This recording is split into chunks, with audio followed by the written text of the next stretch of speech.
Assalamualaikum warahmatullahi wabarakatuh. Perkenalkan kami dari kelompok 5 izin mempresentasikan hasil diskusi kami mengenai eksperimen radiasi benda hitam.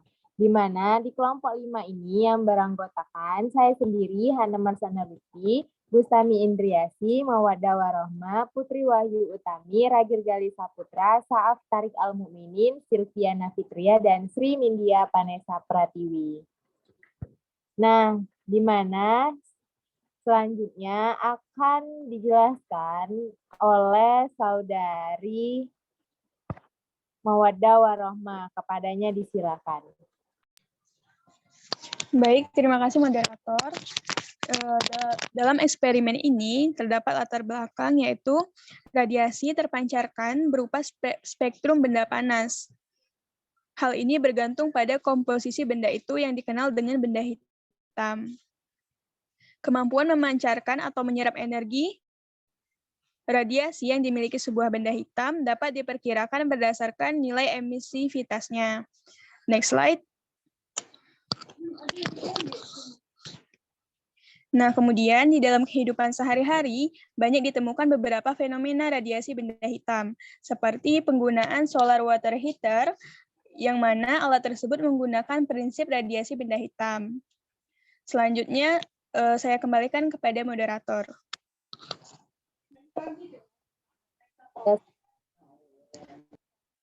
Akan dijelaskan mengenai rumusan masalah dan tujuan masalah oleh saudari Putri Wahyu Utami. Kepadanya disilakan. Baiklah, terima kasih kepada moderator. Untuk rumusan masalah yang pertama, apa pengertian dari radiasi benda hitam? Yang kedua, apa sifat-sifat dari benda hitam sebagai radiator? Yang ketiga, bagaimana cara mengukur temperatur suhu? Yang keempat, bagaimana cara menentukan daya radiasi? Untuk tujuan masalahnya, yang pertama, untuk mempelajari radiasi benda hitam. Yang kedua, untuk memahami sifat-sifat dari benda hitam sebagai radiator. Yang ketiga, untuk mengetahui cara mengukur temperatur suhu. Dan yang keempat, untuk mengetahui cara menentukan daya radiasi.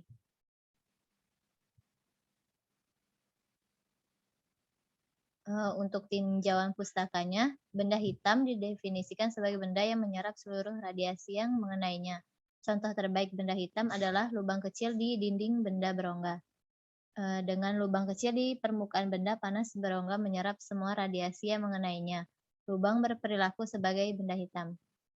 Baiklah, saya kembalikan kepada moderator. Baiklah, selanjutnya akan dijelaskan oleh saudari Silviana. Kepadanya disilakan.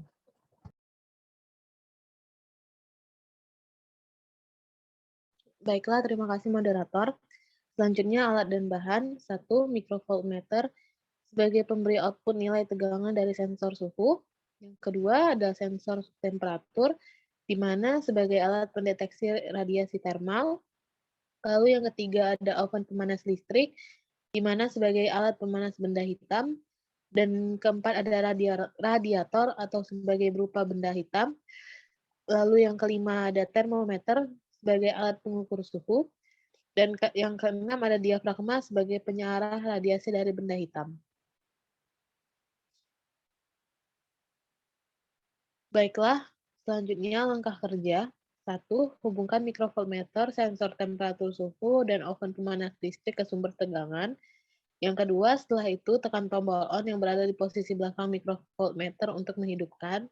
Yang ketiga, untuk pengkalibrasian kita atur gen sebesar 103. Dan keempat, pasangkan termometer pada batang statif dan arahkan kepada oven pemanas listrik sejauh 2-3 cm. Yang kelima, tunggu hingga oven pemanas listrik memanaskan radiator. Yang keenam, amati suhu yang tertera di termometer setiap kenaikan 100 derajat Celcius dan lihat berapa nilai tegangan yang keluar pada kadar mikrovoltmeter. Dan yang ketujuh, catat hasilnya dan ulangi prosedur sampai suhu di termometer bernilai konstan. Baiklah, saya kembalikan kepada moderator. Terima kasih. Terima kasih saudari Silviana. Selanjutnya akan dijelaskan oleh saudari Saaf Tarik Al-Mukminin. Kepadanya disilakan. Baiklah, yang selanjutnya adalah hasil dan pembahasan. Berikut tabel hasil pengukuran temperatur dan tegangan. dengan jumlah X yaitu sebesar 8,73 E plus 09 dan jumlah Y itu ada 3,79 E min 05 dan jumlah XY itu 4,79 E plus 04 dan jumlah dari X kuadrat itu sebesar 1,44 E plus 18. Next. Yang selanjutnya itu adalah menentukan persamaan garis lurus. Berdasarkan tabel 4.1 diperoleh sebagai seperti yang ada di layar. Lalu slope itu mendapatkan hasil dengan A sama dengan 0,06 E min 14. Selanjutnya saya kembalikan kepada moderator.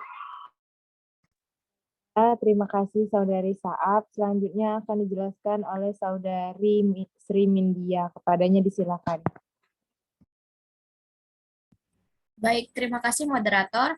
Dan selanjutnya untuk intercept yaitu memakai rumus B sama dengan Y kuadrat min AX kuadrat, di mana mendapatkan hasilnya yaitu B yaitu adalah 0,55 E dikurang 0,5. Dan untuk menentukan linearitasnya menggunakan rumus YN sama dengan AXN plus B. Pada Y1 didapatkan 0,55 E dikurang 0,5, lalu Y2 didapatkan hasil 0,583E dikurang 0,5, Y3 didapatkan hasil 0,62E dikurang min 0,5, Y4 didapatkan hasil 0,65E min 0,5, Y5 didapatkan hasil 0,69E min 0,5, dan Y6 0,660, Y6 didapatkan hasil 0,73E min 0,5.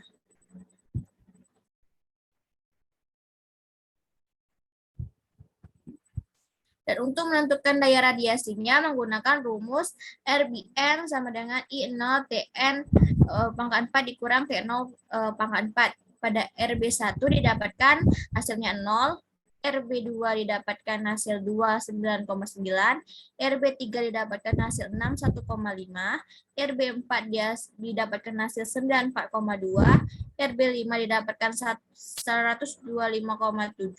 RB6 didapatkan hasil 163,8. Untuk selanjutnya saya kembalikan kepada moderator. Terima kasih Saudari Sri Mindia. Selanjutnya akan dijelaskan mengenai pembahasan oleh Saudara Ragil Gali Saputra. Kepadanya disilakan. Pembahasan berdasarkan analisis data didapatkan hubungan antara temperatur dan tegangan serta temperatur terhadap daya radiasi benda. Pada grafik hubungan temperatur dengan tegangan didapatkan grafik yang linear, sehingga semakin besar tegangan yang diberikan maka akan semakin besar pula temperatur dari benda hitam. Dari analisis data didapatkan hubungan antara temperatur dan tegangan serta temperatur terhadap daya radiasi benda. Pada grafik hubungan temperatur dengan tegangan didapatkan grafik yang linear, sehingga semakin besar tegangan yang diberikan maka akan semakin besar pula temperatur dari benda hitam. Dengan demikian, tegangan berbanding lurus dengan temperatur. Dengan demikian, percobaan radiasi benda hitam ini sesuai. Terima kasih Saudari Ragil. Selanjutnya kesimpulan akan disampaikan oleh Saudari Gustami. Kepadanya disilakan. Baiklah, terima kasih kepada moderator. Berdasarkan percobaan yang dilakukan, disimpulkan bahwa yang pertama, kemampuan sebuah benda untuk meradiasi sangat bergantung pada kemampuan untuk menyerap energi. Benda ideal adalah benda yang menyerap semua radiasi yang jatuh padanya, tak bergantung dari frekuensi. Benda yang demikian disebut benda hitam. Berdasarkan eksperimen yang dilakukan, bahwa benda hitam merupakan pemancar atau emitor radiasi yang terbaik. Yang kedua, yaitu benda hitam yang lebih panas akan memancarkan radiasi lebih banyak yang memenuhi seluruh panjang gelombang.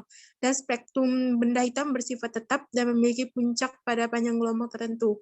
Yang ketiga, percobaan radiasi benda hitam yang telah dilakukan sesuai dengan teori, di mana temperatur berbanding lurus dengan daya radiasi benda, sehingga semakin besar temperatur benda, maka akan semakin besar pula daya radiasi benda hitam.